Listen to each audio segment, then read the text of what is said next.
আমার চাওয়াটা আসলেই মনে হয় একটু বেশি ছিল, তাই না? আসলেই যদি চাওয়াটা বেশি না হবে তাহলে আমি এত কষ্ট কেন পাবো?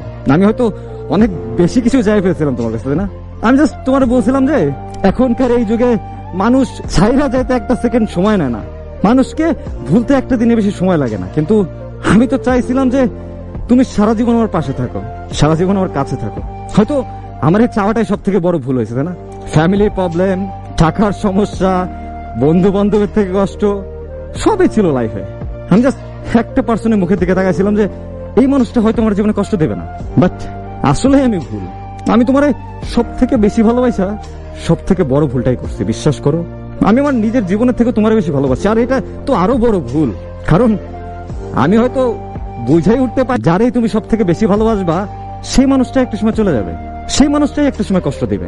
এই জিনিসটা বুঝে উঠতে পারিনি, আর তাই তো জীবনের সব থেকে বড় কষ্টটা তোমার কাছ থেকে আমি পাইছি, যারে আমি জীবনের থেকে বেশি ভালোবাসছি। এইসব জিনিস আসলে আফসোস লাগে অনেক, যে তোমার কাছ থেকে আমি এটা পাবো, এটা কখনো আমি আশা করিনি। আমি কখনো অন্তত ভাবি নাই যে তুমি আমার মাঝপথে রেখে চলে যাবা। আমার থেকে অন্য কাউকে তোমার ভালো লাগবে, আমার থেকে অন্য কারো টাকা পয়সা তোমার কাছে আমার থেকেও বেশি মূল্যবান মনে হয়ে যাবে। আমি এটা কখনোই ভাবিনি।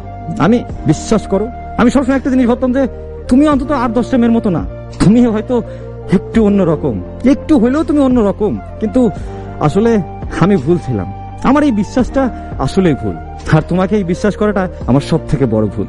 যেখানে থাকো, যেভাবে থাকো, ভালো থাকো, এটাই চাও, আর কোনো কিছু নাই। জীবনের একটা পর্যায়ে যায়, মানে আমাদের বয়সের ছেলে মেয়েদের অনেক কিছু হারাইতে হয়, এটা স্বাভাবিক, অস্বাভাবিক কিছু না। একটা কথা কি মানেন, এই জিনিসটা চলে যাওয়ার পরেও জীবনে টিকে থাকতে হবে, জীবনে বেঁচে থাকতে হবে।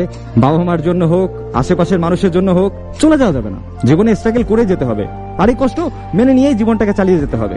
এই একটা বুঝ না একটা বয়সের পর চলে আসে, যেমন 23, 24, 25-এর পরে এই বুঝটা সবার ভিতরেই মোটামুটি চলে আসে।